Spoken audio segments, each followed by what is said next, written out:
బలలో ప్రవేశించక ముందు మమ్మల్ని మనం పరీక్షించుకొని బలలో సరి చేసుకొని వాళ్ళు పొందుకుంది.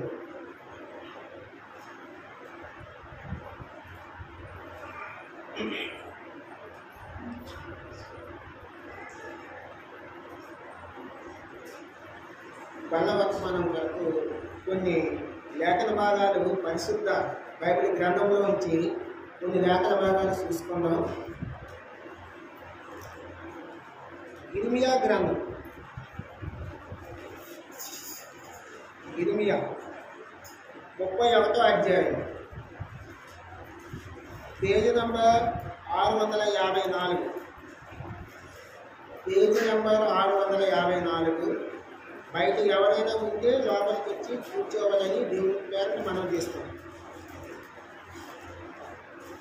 ఇర్మియా గ్రంథము 31వ అధ్యాయము 7వ వచనం అందరం కలిసి చదువుకుందాం.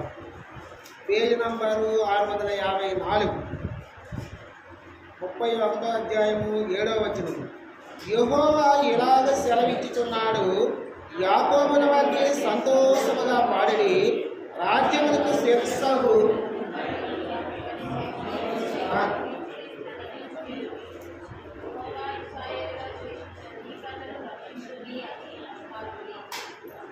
బతిమలాడి వినిపిస్తుందమ్మా.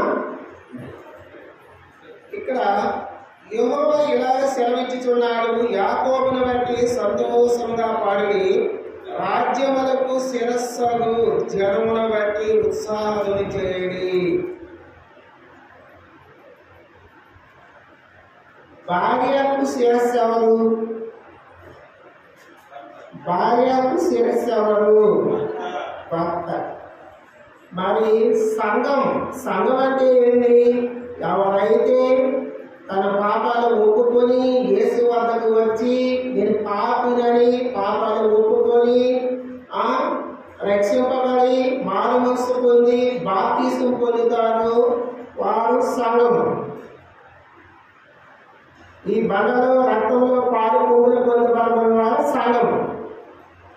ఆ సంఘానికి శిరస్సు ఎవరు? యేసుక్రీస్తు ప్రభువారు. సంఘానికి శిరస్సు ఎవరు? యేసుక్రీస్తు ప్రభువారు. భార్యకి శిరస్సు భర్త అయితే సంఘానికి శిరస్సు యేసుక్రీస్తు ప్రభువారు. సంఘానికి శిరస్సు యేసుక్రీస్తు ప్రభువారు. ద్వితీయోపదేశ కాండము 28వ అధ్యాయము 14వ వచనం. ద్వితీయోపదేశ కాండము 28వ అధ్యాయము 14వ వచనం చదువుతున్నాం అందరం కలిసి.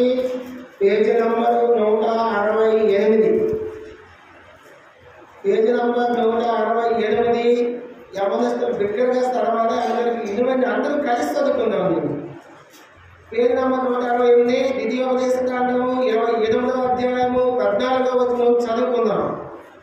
అన్య దేవతలను అనుసరింపకయు వారిని పూజింపకయు ఉన్నయెడల నీవు అనుసరించి నడుచుకొనవలెనని నేను నీకు ఆజ్ఞాపించుచున్న నీ దేవుడైన యెహోవా ఆజ్ఞలను విని వాటిని అనుసరించి గైకొనిన యెడల యెహోవా నిన్ను తలగా నియమించును గాని తోకగా నియమింపడు.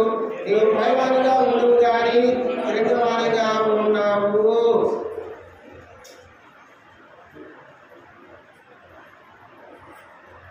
ఏమంటారంటే అన్యుల దేవతలను అనుసరింపక వాటిని పూజింపకయు ఉన్నయెడల నీవు అనుసరించి నడుచుకుని ఎడల నేను నీకు ఆజ్ఞాపించుచున్న నీ దేవుడైన యెహోవా ఆజ్ఞను విని వాటిని అనుసరించి గైకొని ఎడల యెహోవా నిన్ను తలగా నియమించును గాని తోకగా నియమింపడు. ఆయన ఆజ్ఞలు గైకుంటే ఎలా ఉంచుతాడు? తలగా ఉంచుతాడు, శిరస్సుగా. తల అంటే శిరస్సు. ఇక్కడ శిరస్సు అంటే యేసుక్రీస్తు ప్రభువే శిరస్సు. శిరస్సు అంటే ఎవరు? యేసుక్రీస్తు ప్రభువే శిరస్సు. మనం సంఘానికి శిరస్సు యేసుక్రీస్తు ప్రభువే. మనము రక్షణ మార్గస్సు బాప్తిసం పొందిన మనము శిరస్సుగా, ఆయన మనల్ని శిరస్సుగా ఉంచాలంటే యేసుక్రీస్తు ప్రభువు మనల్ని కూడా శిరస్సుగా ఉంచాలంటే మనం ఎట్లా జీవించాలి? మనం ఎట్లా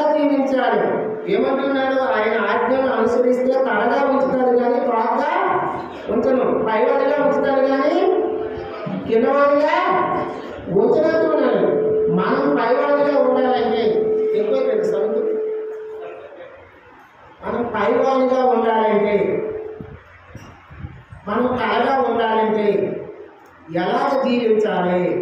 కొందరు వ్యక్తులు ఆధారం చేసుకుని చూద్దాం. మనల్ని యేసుక్రీస్తు ప్రభువు కళగా ఉంచాలంటే, పైవాడిగా ఉంచాలంటే మనం ఎలా జీవించాలి అది అవసరం. అర్థమవుతుందా? మనం పైవాడిగా ఉంచుతానంటున్నాడు, కళగా ఉంచుతానంటున్నాడు. మనం కళగా ఉండాలంటే, మనం పైవాడిగా ఉండాలంటే మనం ఎలా జీవించాలి? ప్రార్థన చేసుకుంటాం. పరిశుద్ధుడా, ప్రేమ కలిగిన దేవానికి స్తోత్రాలు, వందనాలు, స్థితికి చెల్లించుకుంటున్నాం ప్రభా. ఇంతవరకు ఆరాధనలు తోడు నడిపించినారు, వందనాలు ప్రభా. ఈ శరీరంలో రక్తంలో ప్రభా పాలుపొంగులు కొన్ని విడుగు పడతాయి. కొన్ని మాటలు చూసుకొని సరి చేసుకొని మనలో పాలుపొంగులు కొన్ని సహాయం చేయండి. నేను బలహీనని, అల్పుని, అయోగ్యుని, జ్ఞానం లేని వాడిని ప్రభా.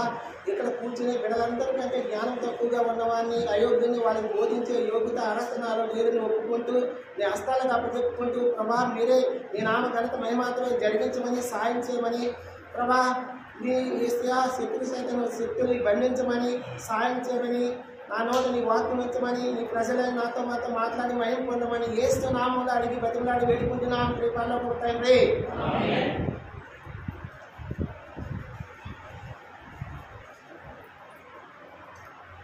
సంఘానికి శిరస్సు యేసుక్రీస్తు ప్రభువు. ఆయన నిన్ను నన్ను కళగా పైవానిగా ఉంచాలనుకొని, శిరస్సుగా ఉంచాలని చూస్తున్నాడు. అయితే మనము ఎట్లా జీవించాలి? మనము ఎట్లా జీవించాలి? మొట్టమొదటిగా కొలస్సీలకు రాసిన పత్రిక 2వ అధ్యాయం 19వ వచనం.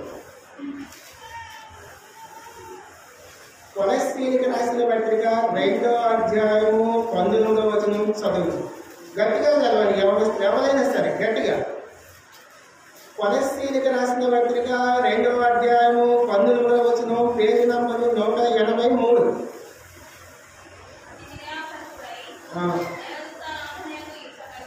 ఇచ్చకడిగి తాను చూసిన వాటిని గూర్చి గొప్పగా చెప్పుకొనిచు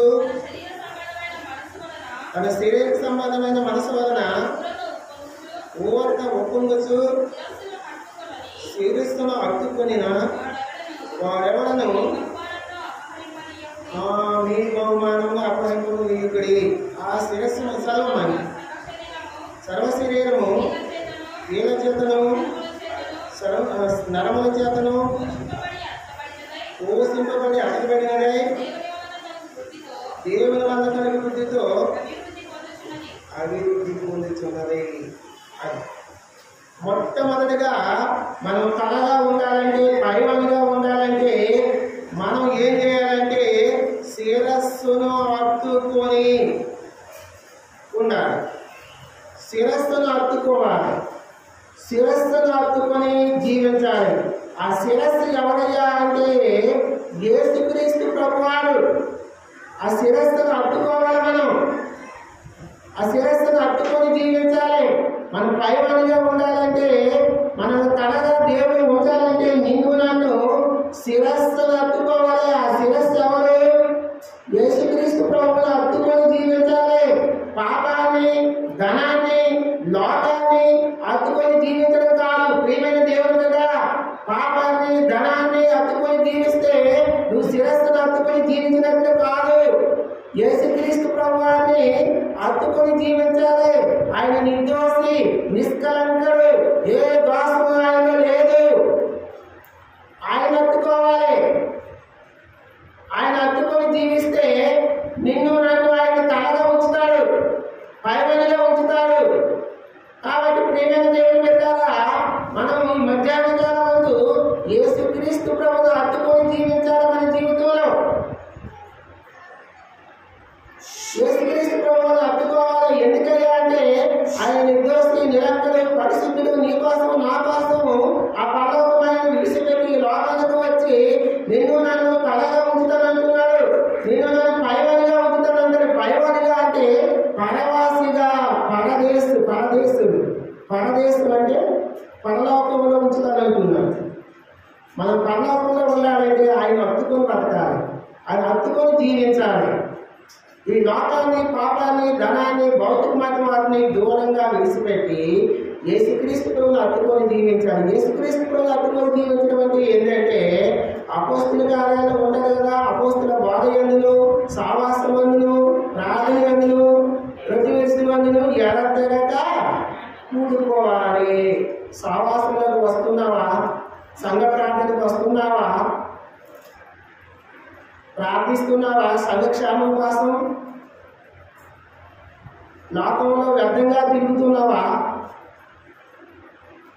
ఓ ప్రియమైన దేవుని బిడ్డ, దేవుని హత్తుకొని బతకడం అంటే ఆయన సహవాసంలో ఉండాలి, ప్రార్థించేవాడుగా ఉండాలి, ఆయనతో హత్తుకొని జీవించాలి.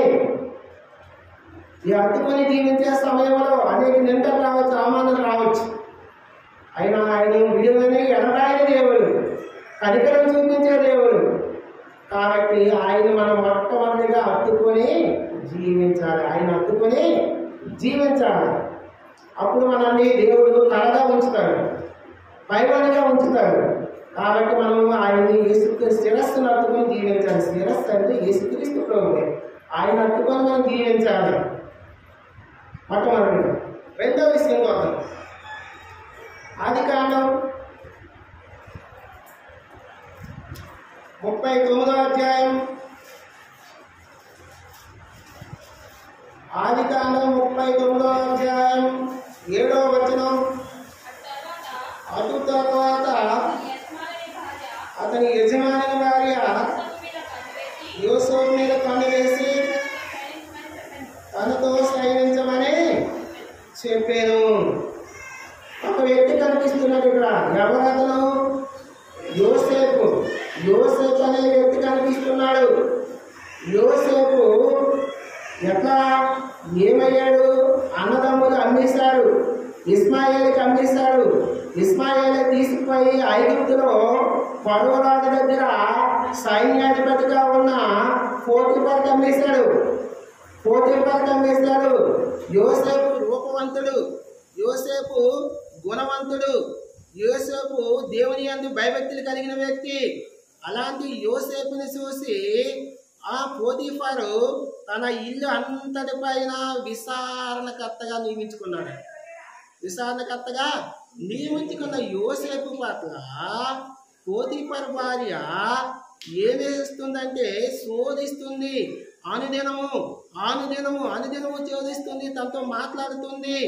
యోసేపు నాతో పాపం చేయి, యోసేపు నాతో మన ఇద్దరం పాపం చేద్దాం, ఈ పాపం లోకంలో జీవిద్దాం. ఎందుకంటే యోసేపు రూపవంతుడు, గుణవంతుడు, సక్కనవాడు. పాపం చేద్దాం అంటుంది. అయితే యోసేపు ఏం చేశాడు? పాపం చేశాడా? 12వ వచనంలో చదవండి. అదే అధ్యాయం 12వ వచనం గట్టిగా.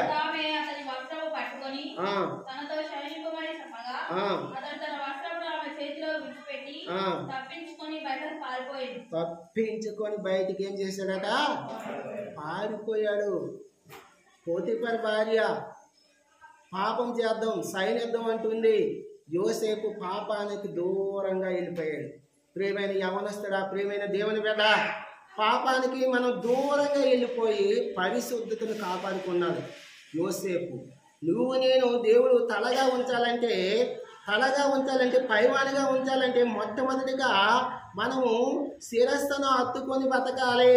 యేసుక్రీస్తును హత్తుకొని సావాసంలో, ఆ సంఘ ప్రార్థన అన్నింటిలో మనం ఆయన హత్తుకొని బతకాలి, ఆయనతో సావాసం కలిగి జీవించాలి. రెండోదిగా పాపానికి యోసేపులేగా పాపానికి దూరంగా వెళ్ళిపోవాలి, పరిశుద్ధతను కాపాడుకున్నాడు యోసేపు. ఇంతటి దుష్కార్యము నేను ఎట్లా చేసి నా దేవునికి విరోధంగా పాపం చేసేదని అంటాడు యోసేపు. ఇంతటి దుష్టకార్యము, సాతాను సంబంధ కార్యము. సాతాను యవనస్తుడా, నిన్ను నన్ను మనల్ని అనుదినము శోధనకు గురి చేస్తాడు. శోధనలో పడిపోవద్దు. శోధనలు వచ్చినప్పుడు దూరంగా పారిపోవాలి. పాపానికి దూరంగా యోసేపు పారిపోయినట్టుగా ఆ పాపానికి దూరంగా పారిపోయి పరిశుద్ధతను కాపాడుకున్నప్పుడు దేవుడు నిన్ను నన్ను తలగా ఉంచుతాడు, పైవానిగా ఉంచుతాడు. ప్రేమైన దేవుని బిడ్డ, యోసేపులాగా మనం పాపాన్ని విడిచిపెట్టాలి, దూరంగా పారిపోవాలి. అందుకే యోసేపు పైన తర్వాత నిందలు వచ్చినాయి, అవమానాలు వచ్చినాయి. చేయని తప్పుకి జైలుకి వెళ్ళాడు. ఎన్నో నిందలు అవమానాలు వచ్చిన తర్వాత ఆ జైల్లో ఏం జరిగింది అంటే ఫరో రాజు యొక్క భక్షకారుడు పానదాయకుడు ఇద్దరు కలలుగా అంటారు. కలల భావం చెప్పిన తర్వాత యోసేపు చెప్పినట్టుగా జరుగుతుంది. తర్వాత పానదాయకుడు వచ్చి ఆ జ్ఞాపకం చేసుకున్నప్పుడు యోసేపుని మర్చిపోయిన తర్వాత యోసేపు జీవితంలో ఫరో కలగంటాడు. ఫరో 2 కళ్ళగా అంటాడు. ఫరో చక్కని మంచి బలిష్టమైన ఆవులు 7 ఆవులు ఉంటాయి, బక్క చిక్కిన ఆవులు 7 ఆవులు ఉంటాయి. ఆ బక్క చిక్కిన ఆవులు బలిష్టమైన ఆవుల్ని తినేసినప్పుడు బక్క చిక్కినట్టుగా కనిపిస్తుంది. మళ్ళీ పంట పొలంలో వెన్నులు, ఒక బక్క చిక్కిన వెన్నులు, మంచి వెన్నులు ఉంటాయి. ఆ మంచి వెన్నులనేమో బక్క చిక్కిన వెన్నులు తినివేస్తాయి. ఇది కళ. ఆ కళ భావం చెప్పిన నరుడు దాని ఏ మనుష్యుడు లేడు. సోదిగాండ్లు పిలిపించాడు ఫరో, ఆ సకల గారడీ విద్యలు గలవాన్ని పిలిపించాడు. అయినా సరే కలభావం చెప్పిన వారు ఎవరు లేనప్పుడు అప్పుడు ఇతను యోసేపు జ్ఞాపకం చేసుకున్నాడు. యోసేపుకు దేవుడు తోడుగా ఉన్నాడు. యోసేపు పట్ల దేవుడు కటాక్షం చూపించాడు. యోసేపుని జ్ఞాపకం చేసుకొని ఆ కలభావం చెప్పడం కోసం ఇతను విడిపించి తీసుకొచ్చినప్పుడు కలభావం చెప్పాడు పరవరాజుకి. ఏమని చెప్పాడు? ఈ 7 సంవత్సరాలు మంచిగా పంటలు పండుతాయి, 7 సంవత్సరాలు కరువు వస్తుంది కాబట్టి మనము జాగ్రత్తగా ఉండాలి. జరగబోదాన్ని యెహోవానికి తెలియజేశాడు. పరవరాజా, నువ్వు మంచి మనిషిని చూసుకొని ఈ పంట పండే కాలంలో జాగ్రత్తగా దాన్ని ఆదా చేసుకోవాలి, దాన్ని దాచిపెట్టుకోవాలి. ఆ కరువు కాలంలో మనం తినడానికి లభిస్తారన్నప్పుడు నీలాంటి మనుష్యుడు, దేవుని ఆత్మగల మనుష్యుడు ఎవరు నాకు కనిపించలేదు. నువ్వే అధికారిగా ఉండు, నువ్వే ఫరో తర్వాత నువ్వే అధికారిగా ఉండు, నువ్వే ఈ రాజ్యానికి ఐగుప్తు అంతటి మీదకి దేవుడు యోసేపుని శిరస్సుగా ఉంచాడా లేదా? యోసేపుని శిరస్సుగా ఉంచాడు. ఎందుకయ్యా అంటే, యోసేపా నీకు ఎందుకు శిరస్సుగా ఉంచాడు అంటే, నేను పాపానికి దూరంగా వెళ్ళిపోయాను, నేను పరిశుద్ధతను కాపాడుకున్నాను, అందుకే నాకు పాపానికి దూరంగా పారిపోయాను. కాబట్టి నా దేవుడు నాకు తోడుగా ఉండి నాకు శిరస్సుగా ఉంచాడు, ఐగుప్తు అంతటి మీద శిరస్సుగా ఉంచాడు. ప్రియమైన దేవుని బిడ్డలారా, ఈ దినము నువ్వు నన్ను మనల్ని దేవుడు శిరస్సుగా ఉంచాలనుకుంటున్నాడు, తలగా ఉంచాలనుకుంటున్నాడు, తోగ్గా కాదు పైవానిగా పరవాసిగా ఉంచాలనుకుంటున్నాడు. కాబట్టి మనము ఆయన హత్తుకొని బ్రతకాలి, శిరస్సును హత్తుకొని యేసుక్రీస్తు ప్రభుని హత్తుకొని జీవించాలి. రెండోది, యోసేపులాగా మనము పాపానికి విడిచిపెట్టి దూరంగా వెళ్ళిపోయి పరిశుద్ధతను కాపాడుకోవాలి. అప్పుడే దేవుడు నిన్ను నన్ను తలగా ఉంచుతాడు, పైవానిగా ఉంచుతాడు. యోసేపుని దేవుడు ఐగుప్తు అంతట మీద అధికారిగా ఉంచాడు. శిరస్సుగా ఉంచాడా లేదా? శిరస్సుగా ఉంచాడు. కాబట్టి మనం కూడా పాపానికి దూరంగా ఉండి పారిపోవాలి, పరిశుద్ధతను కాపాడుకోవాలి. అప్పుడే మనల్ని దేవుడు పైవానిగా ఉంచుతాడు, తలగా ఉంచుతాడు, శిరస్సుగా ఉంచుతాడు. కాబట్టి మనం అట్లా జీవించాలి. రెండోదిగా. మూడోది, దానియేలు గ్రంథం.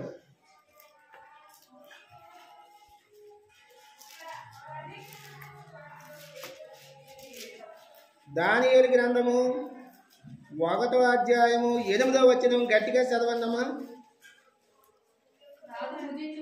రాజు భుజించు భోజనమును పానము చేయు ద్రాక్షారసమును వచ్చుకుని తన అపవిత్రపరచుకున్నదని దానియేలు ఉద్దేశించి కాకుండానట్లు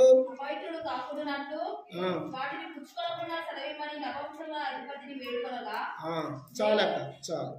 నపుంసకుల అధిపతి అక్కడ దానియేలు ఇక్కడ బబులోను రాజ్యంలోకి చెరపట్టబడి తీసుకెళ్ళిపోయిన తర్వాత అక్కడ కొంతమంది వ్యక్తుల్ని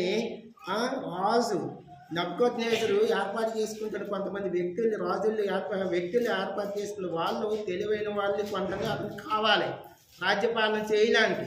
కాబట్టి అప్పుడు రాజు భోజనము ఇస్తే దానియేలు ఆ రాజభోజనం అంటే ఎట్లా ఉంటుంది?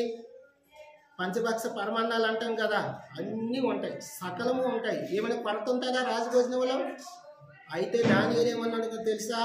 ఆ రాజభోజనం నాకు వద్దు, నాకు శాకాహారమైనవి వాటిని తిని నేను అపవిత్రపరచుకోను అని అపవిత్రతను కూరుకోలేదు. అపవిత్రమైన వాటిని దూరంగా ఉన్నాడు.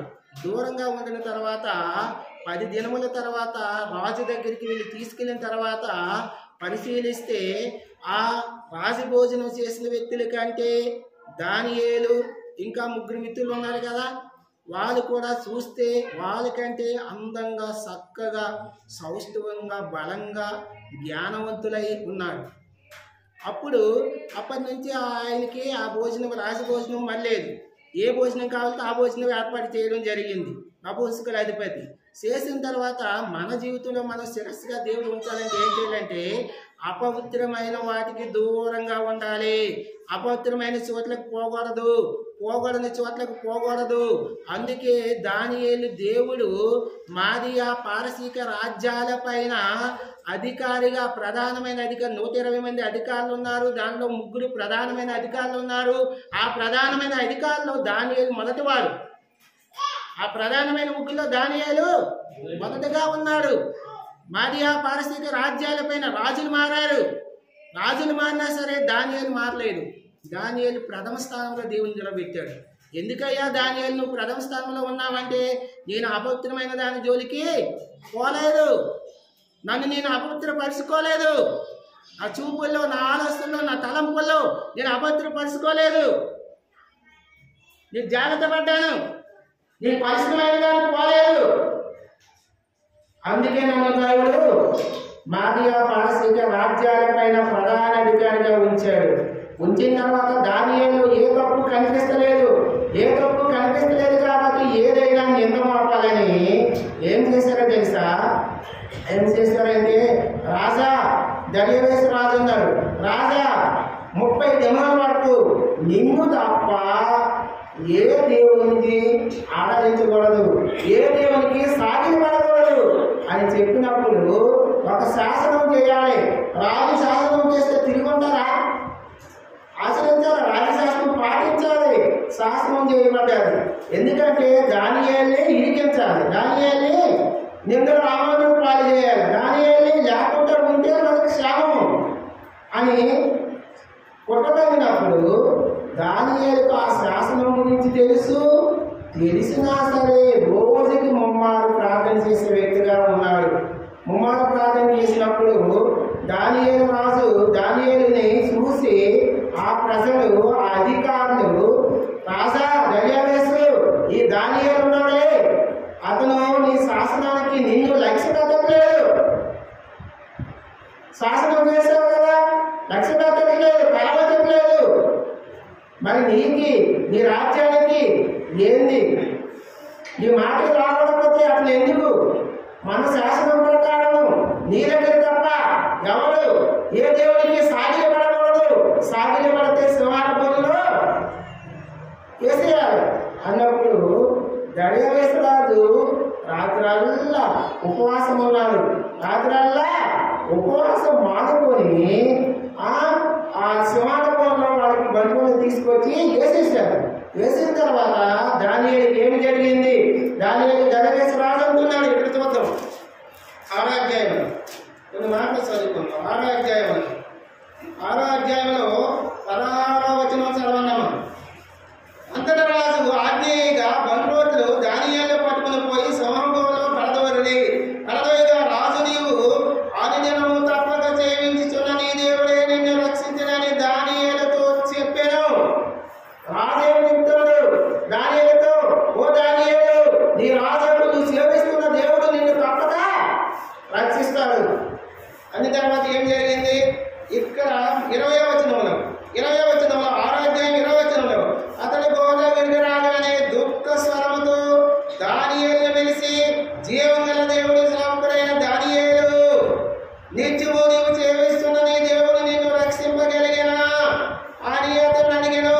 అందుకు దానియేలు, రాజు చిరకాలము జీవించును గాక, నేను నా దేవుని దృష్టికి నిర్దోషిగా కనబడుతున్న కనుక ఆయన తన దూతలను పంపి శవములు నాకు ఏ హాని చేయకుండా వారి నోళ్ళు మూయించను. వారి నోళ్ళు ఏం చేశాడు?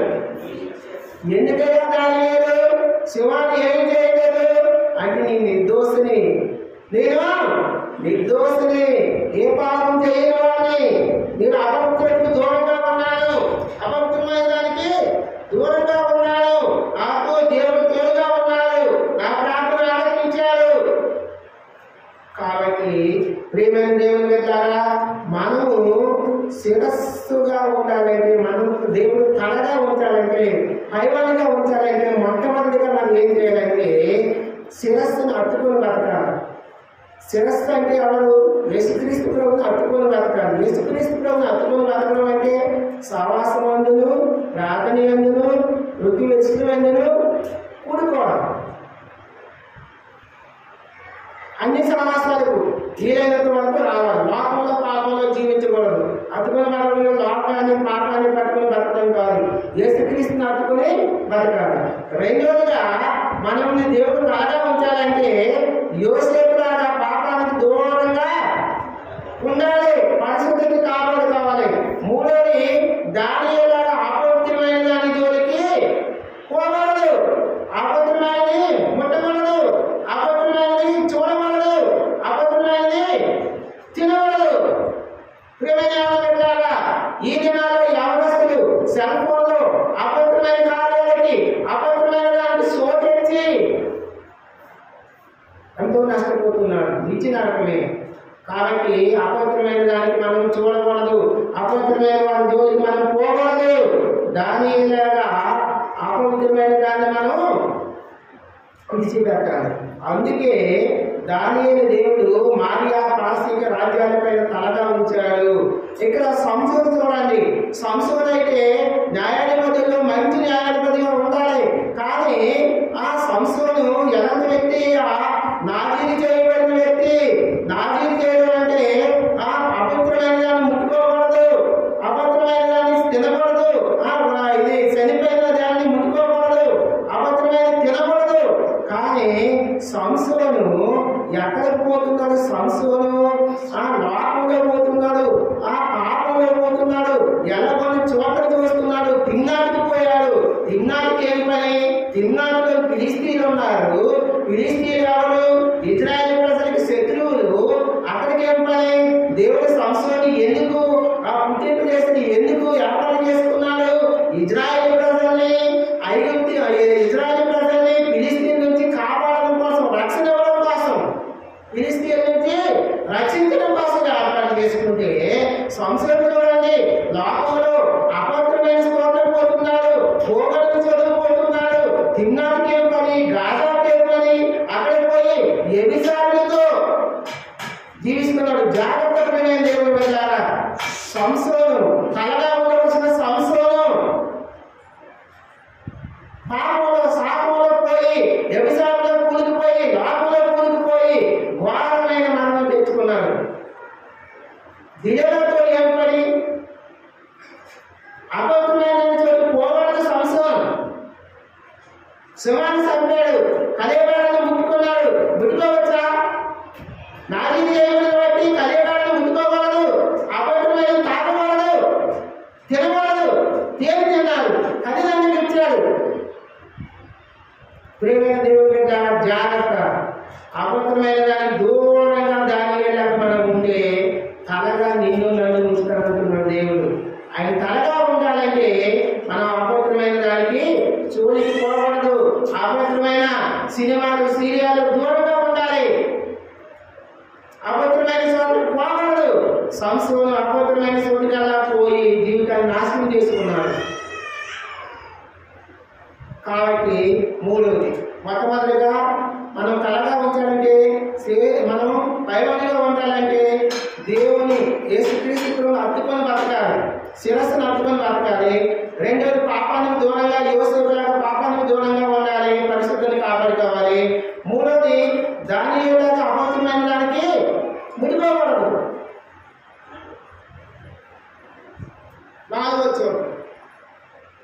పేతురు రాసిన మొదటి పత్రిక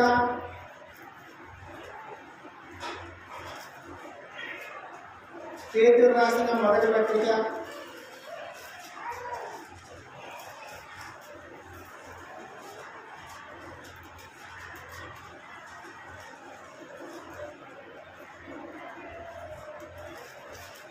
4:1 పేతురు రాసిన మొదటి పత్రిక 4:1 సరే గట్టిగా చదవండి.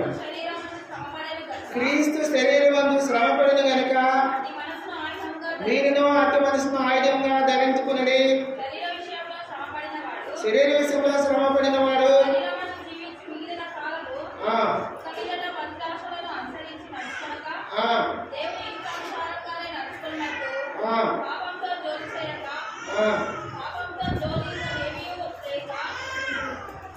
చాలా క్రీస్తు శరీరమందు శ్రమపడిన కనుక మీరును అట్టి మనస్సును ఆయుధంగా ధరించుకోవాలి.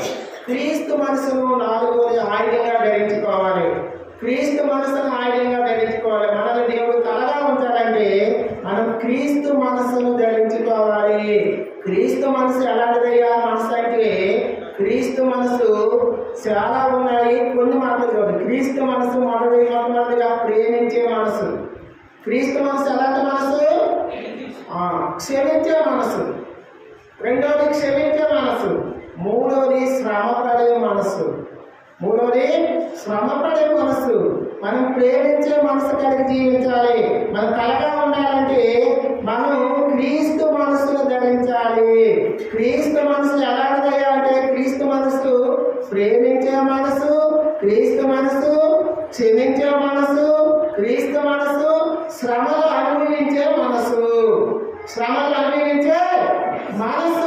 ప్రేమించే మనసు మనం ధరించుకోవాలి. ప్రేమించాలి. మనము ఎలా ప్రేమించాలి అంటే ఒక వ్యక్తిని చూద్దాం. ఇక్కడ మన శత్రువులు కూడా మనం ప్రేమించాలి. ఆదికాండం చూడండి 26వ అధ్యాయము.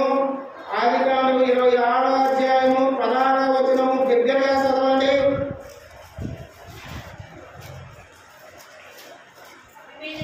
అబీమెలెకు నీవు నాకంటే బహుబలం గలవాడు గనుక మా ఎదురు నుండి వెళ్ళిపోమని ఇస్సాకుతో చెప్పగా, చాలా ఇస్సాకు ఇక్కడ కనిపిస్తున్నాడు.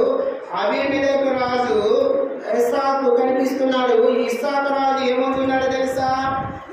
అదే అబీమెలెకు రాజు ఇస్సాకుతో నీవు మాకంటే బహుబలం గలవాడు కనుక మా వద్ద నుండి వెళ్ళిపోమని ఇస్సాకుతో చెప్పగా, ఇస్సాకుని గెంటేశాడు గెరార దేశం నుంచి.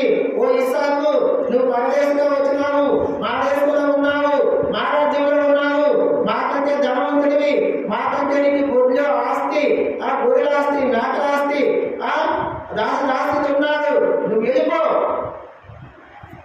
ఈ దేశంలో ఉండదు,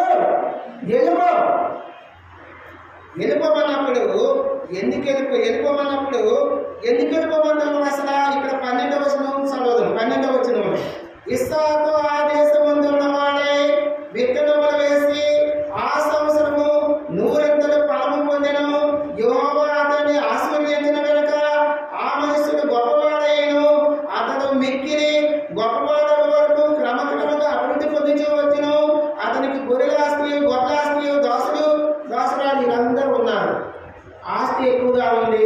ఇస్సాకు, నువ్వు మా దేశంలో ఉన్నది, వెళ్ళిపో, మీకు మాకి సమాధానం వెళ్ళిపోయింది. అభివృద్ధి పంపించిన తర్వాత మళ్ళీ 27వ వచనం అదే అధ్యాయము 27 నుంచి 30వ వచనం వరకు చదువుకుందాం. ఇస్సాకు, నీవు మా మీద పగబట్టి నీ యొద్ద నుండి నన్ను పంపివేసి తర్వాత ఇంటి నిమిత్తము నా యొద్దకు వచ్చి ఉన్నాడని అన్నగా వారు నిశ్చయముగా యెహోవా నీకు తోడైందిగా సూచితము కనుక మనకు అనగా మాకును నీకును మధ్య ప్రమాణం ఉండవలనని మేము నిన్ను మొదటగా నీకు మేరే తప్ప మేము మరేమీ చేయగా నిన్ను సమానంగా పంపివేసి కనుక నీవు మాకు కీడి చేయకున్నట్లు నీతో నిబంధన చేసుకుంటూ మరియు అనుకుంటున్నాయి.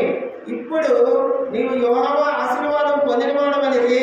అతడు వారిని విందు చేయగా వారు అన్నపానంలో పొచ్చుకునేది. అబీమెలెకు ఇస్సాకు శత్రువులా కాదా? శత్రువే కదా, పంపేశారు కదా, గెంటేశారు కదా. మరి వాళ్ళు వచ్చినప్పుడు ఇస్సాకు ఏం చేస్తున్నాడు? విందు భోజనం పెట్టాడు. ప్రేమిస్తున్నాడు. శత్రువులు ప్రేమించే గుణం నీలో ఉందా? శత్రువులు ప్రేమించే గుణం మనలో ఉండాలి. సరి చేసుకోవాలి. నిజమా ప్రమాణాలు శత్రువులు ప్రేమించే గుణం లేదు. దావీదు కీర్తన 23 శత్రువుల దగ్గర నీకు భోజనము సిద్ధపరచు. కాబట్టి ప్రియమైన దేవుని బిడ్డలారా, ఇస్సాకు దగ్గరికి శత్రువులు వచ్చినప్పుడు భోజనం పెట్టి సమాధానంగా పంపించాడు. శత్రువులైనా సరే మన దగ్గరికి వచ్చినప్పుడు వారిని ప్రేమించే గుణము, క్రీస్తు మనసు అంటే ప్రేమించే మనసు. క్రీస్తు నిన్ను నన్ను ఎలా ప్రేమిస్తున్నాడు? శాశ్వతమైన ప్రేమతో ప్రేమిస్తున్నాడు. 20:31 ప్రకారము క్రీస్తు నిన్ను నన్ను విడవక ఎడబాయక శాశ్వతమైన ప్రేమతో ప్రేమిస్తున్నాడు. ఆయన ప్రేమ వాటమైన ప్రేమ. ఆయన ప్రేమ వందించలేని ప్రేమ. ఆయన ప్రేమ గొప్పది. నీకోసం నా కోసం ఆయన ఆ పర్వత రాజ్యం విడిచిపెట్టి మరణించి తిరిగి లేచి రక్షించుకున్నాడు. ప్రేమ మనలో ఉందా? సోదరుల ఐక్యత మనలో ఉందా? చెక్ చేసుకోవాలి, సరి చేసుకోవాలి. ఇస్సాకులాగా ప్రేమ కలిగి శత్రువులు ప్రేమించే గుణం మనలో ఉండాలి. శత్రువుల్ని ప్రేమించే గుణం మనలో. అందుకే ఇస్సాకు 300 పంట పండించాడు ఆ సంవత్సరం. అరువైనా సరే 300 పంట వచ్చిందా రాలేదా? ఎక్కడైనా 300 పంట వస్తారో వ్యవసాయంలో? రాదు. ఎందుకైనా వచ్చిందంటే ఇస్సాకుని దేవుడు ఎలా ఉంచాడు? తలగా ఉంచాడు. ఇస్సాకుని దేవుడు ఎలా ఉంచాడమ్మా? అందుకో కొరకే 300 ఫలం నీకు నాకు దేవుడు ఉండాలని ఇవ్వాలని చెప్పుకుంటున్నాడు. 300 ఫలం పొందాలంటే ఇస్సాకులాగా శత్రువులు ప్రేమించే గుణం వల్ల ఇంట్లో భార్యను ప్రేమించే గుణం, భర్తను ప్రేమించే గుణం, సహోదరులను ప్రేమించే గుణం అలా ఉందా? ప్రేమించే గుణం, క్రీస్తు మనసు అంటే ప్రేమించే గుణం కలిగి జీవించాలి. 4వది ప్రేమించే గుణం కలిగి జీవించాలి. 5వ చూడండి. 1 సమూయేలు గ్రంథం 24వ అధ్యాయం. 1 సమూయేలు గ్రంథం 24వ అధ్యాయం.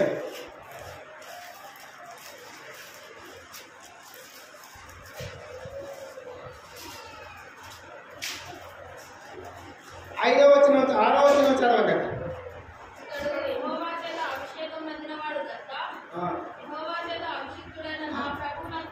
ఎన్నోది 5వ చదవండి. సౌలు పై వస్త్రములను తాను కోసినని దావీదు మనసు నొచ్చి ఇతడు యెహోవా చేత అభిషేకం పొందినవాడు గనుక యెహోవా చేత అభిషిక్తుడైన నా ప్రభువుకు నేను ఈ కార్యం చేయనని యెహోవాను బట్టి అతను నేను సంపన్నని తన జనులతో చెప్పెను. ఇక్కడ ఎవరు కనిపిస్తున్నాడు? దావీదు మహారాజు కనిపిస్తున్నాడు. సౌలు రాజు కనిపిస్తున్నాడు. సౌలు దావీదు ఎలాంటి వాడు? శత్రువులు.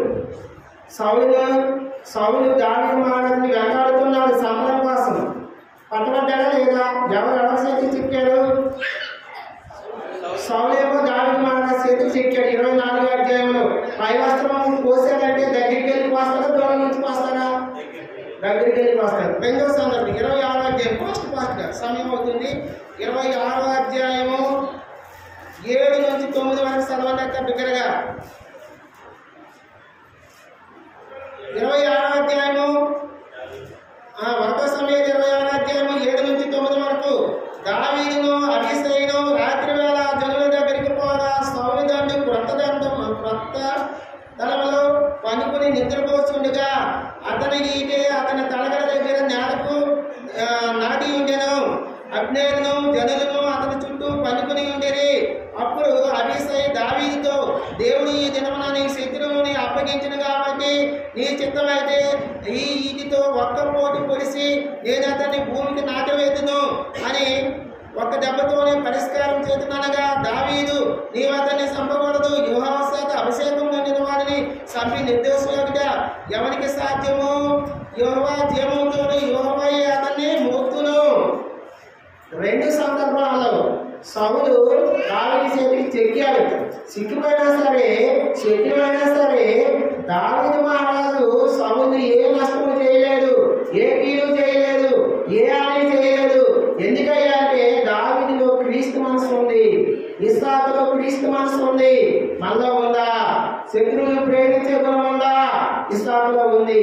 దావీదులో శత్రువులు శ్రమించే గుణం ఉంది, క్షమాపణించే గుణం మనలో ఉందా?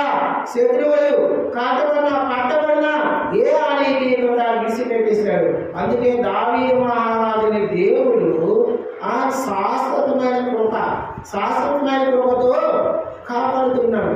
ఎన్ని దావీదు మహారాజు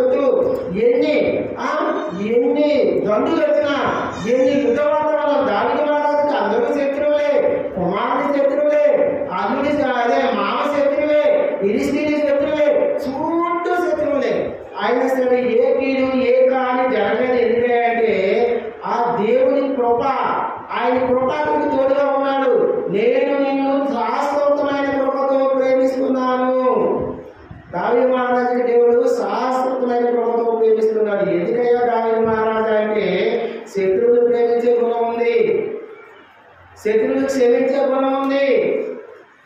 అందుకే దావీదు మహారాజు చుట్టూ దండ వచ్చినా ఆయనకు ఆశ్రయదుడుగా ఉన్నాడు దేవుడు. ఆయన కోటగా ఉన్నాడు, ఆయన కొనగా ఉన్నాడు. ఆ ఆశ్రయదుర్గం దాటి ఎవరైనా వెళ్ళగలరా?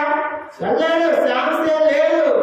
అందుకే దావీదు మహారాజు సింహాసనం స్థిరపరిచాడు దేవుడు, కనగా ఉంచాడు. దావీదు మహారాజుతో దేవుడు అంటాడు, నీ సింహాసనము నేను స్థిరపరుస్తాను దావీదు, నీ చుట్టూ నేను కొండగా ఉన్నాను, కోటగా ఉన్నాను, ఆశ్రయ దుర్గంగా ఉన్నాను. ఆశ్రయ దుర్గంని దాటి ఎవరొస్తారు దావీదు? నువ్వు భయపడతావు. కనగా ఉంచాడు దావీదు. శత్రువుని ప్రేమించే గుణం అలా ఉన్నా. 5 పాయింట్ అయింది, త్వరగా ముగిస్తాను. మొట్టమొదటిగా మనం తలగా దేవుడు ఉంటాడంటే మొట్టమొదటిగా ఎక్కడ ఉండాలి? శిరస్సును అత్తుకొని బ్రతకాలి. శిరస్సు అంటే ఎవరు? యేసుక్రీస్తు ప్రభువుని అత్తుకొని బ్రతకాలి. రెండోది పాపానికి, యోసేపు లాగా పాపానికి దూరంగా వెళ్ళిపోవాలి, పరిస్థితిని కాపాడుకోవాలి. మూడోది దానియేలు అపవిత్రమైన దాని జోలికి పోకూడదు. సంవత్సరం పోయి ఏం చేశాడు? నష్టపోయాడు లేదా? పోగొట్టు చోటుకు పోయాడు.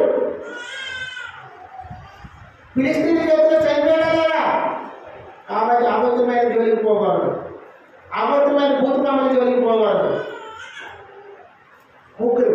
4వ వ్యక్తి ఇస్సాకు. 3వ వ్యక్తి ఇస్సాకు ఏం చేశాడు? శత్రువుని భోజనం పెట్టి సమాధానంగా పంపించాడు, శత్రువులు ప్రేమించాడు. 5వ వ్యక్తి దావీదు మహారాజు, శత్రువుని క్షమించాడు. సౌలు క్షమించాడా లేదా? అందుకే తలగా ఉంచాడు దేవుడు, అతను త్వరగా ఉంచలేదు, పైవాడిగా ఉంచాడు. తన సింహాసనాన్ని స్థిరపరిచాడు. తన సింహాసనాన్ని ఏం చేశాడు? స్థిరపరిచాడు. ఇంకో వ్యక్తి గురించి చూద్దాం. క్రీస్తు మనసు ఎలాంటిది? ప్రేమించే మనస్సు, క్షమించే మనసు, శ్రమలు అనుభవించే మనస్సు. ఇది ఇంపార్టెంట్, జాగ్రత్తగా వినాలి. శ్రమలు అనుభవించే మనసు. ఏ శ్రమలు అనుభవించే క్రీస్తు అంటే నీకోసం నా కోసం ఒకటే రెండా, అది లెక్కకి మించి ఉన్నాయి. ఎన్నో గాయాలు, ఎన్నో లెక్కలేని ఆ ఉమ్ము వేస్తారు, తన పైన ఉమ్మి వేస్తారు, చీడమించుకున్నారు. తనని ఈ ఊరు పోయి ఈ ఊరిని విడిచిపెట్టి వెళ్ళిపోతున్నారు. నిందలు, అవమానాలు, కష్టాలు, శ్రమలు, సిలువు శ్రమలు. ఏమైనా తప్పు చేస్తాడా? ఏదైనా దాసం చేస్తాడా? ఏమైనా ఏం చేస్తాడంటే ఏమీ లేదు. నీ పాపము, నా పాపము, నా పాప పాపము, మనందరి పాపాలను మోసి భరించి మన దోషాల కోసం, పాపాల కోసం ఎంతో ప్రయాసపడ్డాడు, ఎంతో సిలువు కలవరి సిలువులో శ్రమలు పడ్డాడు. శ్రమలు అనుభవించే మనసు. మనం శ్రమలు అనుభవిస్తున్నామా? ఏ శ్రమలు మనం లేదు. మన శ్రమలన్నీ ఆయనే అనుభవించాడు. మన పాప భావాలంతా మోసుకొని పోయాడు. ఒక వ్యక్తి గురించి చూద్దాం. అపోస్తుడైన పౌలు గురించి చూద్దాం. అపోస్తుడైన పౌలు. అపోస్తుల కార్యాలు తీయండి. అపోస్తుల కార్యాలు 9వ అధ్యాయంలో, అపోస్తుల కార్యాలు 9వ అధ్యాయంలో 3వ వచనం 4వ వచనం చదవండి. వచ్చినప్పుడు ఆకాశము నుండి ఒక వెలుగు అతని చుట్టూ ప్రకాశించును. అప్పుడు అతడు నేల మీద పడి, సౌలా సౌలా నీవేళ నన్ను హింసించుతున్నావని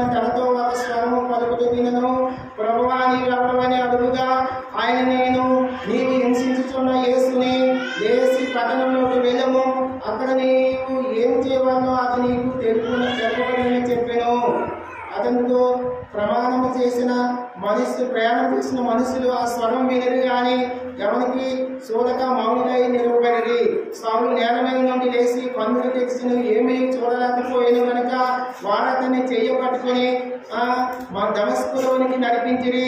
అతను 3 దినములు చూపులేక అన్నపానములు ఏమీ పుచ్చుకొనక ఉండేను. అపోస్తులైన సౌలే పౌలుగా మార్చబడ్డాడు. సౌలు పేరు సౌలు పౌలుగా అయ్యాడు. ఎట్లా అయ్యాడు? ఆ పౌలు పూర్వ జీవితం అలాంటిది. హింసకులు, దోషకులు, అంతకులు, నరాంతకులు, క్రైస్తవులైన బిడలైన హత్యలు చేసే మనిషి. అలాంటి వ్యక్తికి దమస్కో గుమ్మం దగ్గర యేసుక్రీస్తు ప్రభు దర్శనం కలిగినప్పుడు ఆ ఒక మాటకి విధేయత చూపించాడు. విధేయత చూపించే మనసు నీలో ఉందా? ఒక మాటకి ఏమని విధేయత చూపించదు? ఆకస్మిక ఆకాశములకు వెలుగు అతని చుట్టూ ప్రకాశించను. అప్పుడు నేల మీద పడి సవల నీవేళ నన్ను హింసించుకున్నావు అతనితో ఒక స్వరం పలికిన వినను. ప్రభా నీవెవరని అతనగా ఆయన నేను నువ్వు హింసించుతున్న యేసునే, నువ్వు హింసించుకున్న యేసునే అన్నప్పుడు ఆ మాటకి విధేయత కలిగి ప్రభు ఎలా చెప్పాడో అలా నడుచుకున్నాడు. ఎలా చెప్పాడో అలా నడుచుకున్నప్పుడు దేవుడి వాక్యం అనుదినము దాసులుగా అనేక రీతిగా మాట్లాడినప్పుడు నువ్వు విధేయత చూపిస్తే వాడిగా ఉన్నావా? వాక్యం ప్రకారం జీవించే వ్యక్తిగా ఉన్నావా? సౌలైతే హింసకులు, అంతకులు, దోషకులు. ఆయన సౌలే ఒక్క దర్శనము, ఒక్క మాట, ఒక్క వెలుగు ప్రకాశించినప్పుడు తన జీవితం మార్చుకున్నాడు. తన జీవితం మార్చుకుని తలగా ఉన్నాడు, తలగా నిలబడ్డాడు. 11:1 చదవండి. అపోస్తలుల కార్యాలు కొరింథీయులకు రాసిన మొదటి పత్రిక 11:1. నేను క్రీస్తును పోలి నడుచుకున్నట్టు మీరు నన్ను పోలి. ఎంత గొప్ప స్టేట్మెంట్! అపోస్తలుడైన పౌలు నువ్వు దోషకుడు, అంతకుడు, హింసకుడు ఇప్పుడు ఎట్లా మారావయ్యా? నేను క్రీస్తును పోలి నడుచుకున్నప్పుడు మీరు నన్ను పోలి నడుచుకోబోతున్నావు. అంత ధైర్యంగా ఎలా చెప్పగలుగుతున్నావు అంటే పౌలు పడిన ప్రయాస. ఆయన ప్రయాస ఏంది? ఆయన ప్రయాస ఎలాంటిది? 2 కొరింథీయులకు అధ్యాయం 11 చూడండి ఎంత ప్రయాసపడ్డాడు. కొరింథీయులకు అపోస్తలుడైన పౌలు కొరింథీయులకు రాసిన 2వ పత్రిక 11 గట్టిగా చదవండి. 23 నుంచి చదవండి.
ఇంకా చదవండి 25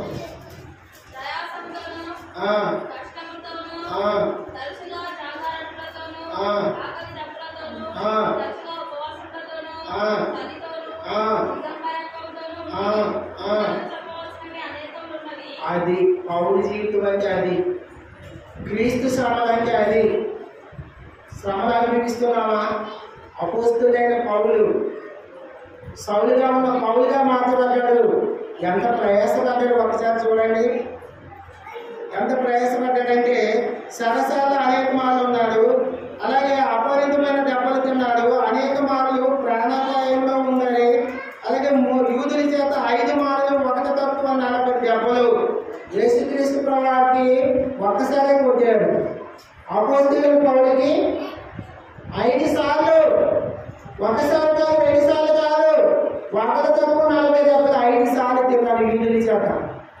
5 సార్లు. ఎంతో ప్రయాసపడ్డారు. ఇంకా ఏమేమి ఉన్నాయో చదవండి. ఆ బెత్తములతో ముమ్మారు కొత్తబడితిరి, రాళ్లతో కొత్తబడితిరి, ముమ్మారు రాళ్ళ పగిలిపోయింది. రాత్రి మగలు సముద్రంలో గడిపారు. అనేక పర్యావరణ ప్రయాసంలోను, నదుల వలన ఆపదలోను, దొంగల వలన ఆపదలోను, స్వజనుల వల్ల ఆపదలోను, అన్ని జనుల వల్ల ఆపదలోను, స్వజనులు సొంత మనుషుల వల్ల ఆపద, అన్ని జనుల వల్ల ఆపద, పట్టణంలో ఆపద, అరణ్యంలో ఆపద, సముద్రంలో ఆపద, కడప సముద్రాలు, మోసగాళ్ళ వల్ల ఆపద, ప్రయాసపడాడు. దిగంబరత్వం, కష్టములోను, తరచుగా జాగ్రత్తతో ఉపాసములతో ఉన్నాడు. తరచుగా ఇంకా ఆ ఉపాసముల సరిలోను దిగంబరత్వంతో ఉంటుంది. ఇంకా చెప్పవలసిన అనేకములు ఉన్నవి. ప్రియమైన దేవుని బిడ్డ, నీ శ్రమలు, నా శ్రమలు, ఆ పండుగ రాత్రి కోసం యేసుక్రీస్తు అడిగించిన శ్రమలు ఇంత అంతా కాదు. అపొస్తలులైన పౌలు తన జీవితంలో ఎన్నో నిందలు, ఎన్నో అవమానాలు, ఎన్నో శ్రమలు, ఎన్నో గాయాలు, ఎన్నో దెబ్బలు. ఒకసారి అపొస్తలులైన పౌలు కదా అంత్యోక్య పట్టణంలో ప్రజలందరూ వాళ్ళతో రువి సంగీశారు, చచ్చిపోయారు. సముద్రం పక్కన కలిసి వెళ్ళిపోయిన వెంటనే శిష్యులకు చూస్తే మళ్ళీ దేవుడు పరలోకం నుంచి ఆత్మను, దేవదేవుల ఆత్మను తన పైన కుమ్మరించి లేపాడట. లేపిన నెక్స్ట్ మళ్ళీ సువార్త ప్రకటిస్తున్నాడు అపొస్తలులైన పౌలు. ఏది మన ప్రయాస, ఏది మన నిందలేవి, క్రీస్తు నివసం, మన శ్రమలేవి. అపొస్తలులైన పౌలు రాళ్ళ చేత పట్టబడి సంపబడి ఏబడిన తర్వాత నెక్స్ట్ రోజు వెళ్ళాడు. మనం వెళ్తామా? మన ప్రయాసం ఉందా? సంఘం పట్ల భారం ఉందా? బాధ్యత ఉందా? ఆత్మ రక్షణ పట్ల భారం ఉందా? పౌరులకు భారం ఉందా? అందుకే పౌలు అంటున్నాడు, నేను క్రీస్తుని పోలి నడుచుకున్న ప్రకారం మీరు నన్ను పోలి నడుచుకోవాలి. అపొస్తలులైన పౌలు ప్రయాసం. ఒక దినమాట వాళ్ళ అమ్మగారు అపొస్తలులైన పౌలు అంటే ఆస్తమాస వ్యక్తి కాదు, ఏదో డబ్బు ధనం లేక రాలేదు. అపొస్తలులైన పౌలు తల్లిదండ్రులు వ్యాపారస్తులు, మంచి ధనవంతులు, మంచి చదువుకున్న వ్యక్తి, అతను ఘనమైన వాడు, చదువుకున్న వ్యక్తి. అలాంటి వ్యక్తి పరిస్థితికి వచ్చిన తర్వాత ఒకసారి వాళ్ళ అమ్మగారు పౌలు దగ్గరికి వస్తే తిమోతి, తన సహోదరుడైన తిమోతి, తన శిష్యుడు తిమోతి పౌలు ఉన్నాడట. ఉన్న తర్వాత తిమోతి కనిపించిన వాళ్ళ అమ్మగారికి, అయ్యా తిమోతి, మా సౌలు ఎక్కడ ఉన్నాడు? పౌలు ఎక్కడ ఉన్నాడు? పిలువయ్యా, కలిసి మాట్లాడి వెళ్తానంటే అర్ధగంట అవుతుంది రాలేదు, గంట అవుతుంది రాలేదు. ఏమయ్యాడు పౌలు? ఏమయ్యాడు? ఇంకా రాలేదు. ఎందుకంటే అప్పుడు ఎక్కువ తిమోతి, తన శిష్యుడైన తిమోతి, ఏమీ లేదమ్మా, తనకు ఉన్నది ఒక్క జత బట్టలు ఉంది, తను పిండాడు ఎట్లా వేస్తాడు, అది ఆడితే వేసుకో రావాలి. ఒక్క జత బట్టలు, 2 ఖండాలు తిరిగాడు. 2 ఖండాలు ఎన్నో దేశాలు ఉన్నాయి. అపొస్తలులు అందరూ పాదాలు ఒక ధనం ఇచ్చాడు. 2 ఖండాలు పరిశీలన చేశాడు. 3వ దండయాత్రలో రామపట్నం పరిశీలన చేశాడు. ఎంత ప్రయాసపడ్డాడు, ఎంత ధనం వచ్చి ఉండాలి. ఆత్మల రక్షణ కోసం వెదజల్లాడు. ఆత్మల భాగం, ప్రయాణాలు, తిండి లేక ఎన్నో దినాలు ఆకలి తప్పు లేక ఉన్నాడు. ఒక్క చేత బట్టలు ఉన్నాయి, అవి వేసుకోవాలని రావాలమ్మా, అందుకే ఆశిస్తుంది. అప్పుడు వచ్చాడు, ఎందుకురా నీకు శ్రమ? నీ నాన్న ఆస్తిపాలు, నువ్వు వచ్చేసావు. ఆస్తి ధనం వల్ల నీకేనా ఈ ఆస్తి ధనం వల్లనే? ఆవిడ నాకు అవసరం లేదు తల్లి, నాకు అది పెంటతో సమానం. ఆస్తి అంతస్తు నాకు పెంటతో సమానం. క్రీస్తు నిమిత్తము నేను సావుకైనా మేలు, నాకు సావే మేలు. బతుకు కంటే క్రీస్తు నిమిత్తం నిందలు పడి సావడం నాకు మేలు అని ప్రయాసపడ్డాడు. ఆయన ప్రయాస అంత శ్రమలు పడి వెళ్తాడు, అంత అవమానాలు, నిందలు, ఎంతో ప్రయాస, ఎంతో బాధలు కలిగి తన రోమ సామ్రాజ్యం దండయాత్రలో, 3వ దండయాత్రలో రోమపట్టణంలో అతి ప్రపంచంలో అతి భయంకరమైన జైల్లో పెట్టేసిన తర్వాత పౌల్ని చివరి దినాల్లో, కడవ దినాల్లో ఎరుసలేము రోడ్ల పైన గుణాల కట్టేసి వీడ్చుకుపోతున్నాడు. వీడ్చుకుపోతే రక్తం దారాలు కాడుతుంది. నాలో జీవిస్తుంది నేను కాదు, క్రీస్తుని చేస్తే పౌలెత్తున్నాడు, నాలో జీవిస్తున్న వాడు నేను కాదు. క్రీస్తు అయిన యేసే జీవిస్తున్నాడు. అంత ప్రయాస హతసాక్షిగా అయిపోయాడు. హతసాక్షిగా అయిపోయాడు. ఎన్నో శ్రమలు, ఎన్నో నిందలు, ఎన్నో అవమానాలు. హతసాక్షిగా అయిపోయాడు క్రీస్తు వ్యవస్థ. అందుకే ఏమవుతున్నాడు, చిట్టేసి వరకు ఏమవుతున్నాడంటే దాని ద్వారా చూద్దాం. తిమోతికి రాసిన 2వ పత్రిక ముగిద్దాం. తిమోతికి రాసిన 2వ పత్రిక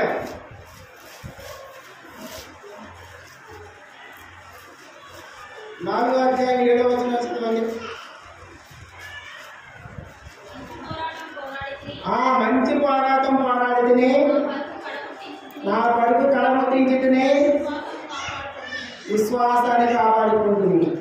మంచి పోరాటం, పౌలు లాంటి మంచి పోరాటం మనం క్రైస్తవులుగా పోరాటం చేయాలి. విశ్వాసాన్ని కాపాడుకోవాలి. పడుకు కడముట్టించుకోవాలి. మన పడుకు పరలోక రాజ్యం. ఆ పరలోక రాజ్యం వరకు పడుకు కడముట్టించుకోవాలి. అంత్యం వరకు ఎవరైతే తన రక్షణ కాపాడుకుంటాడో వాడే పరలోక రాజ్యంలో ఉంటాం. అంతం వరకు మన రక్షణ మనం కాపాడుకోవాలి.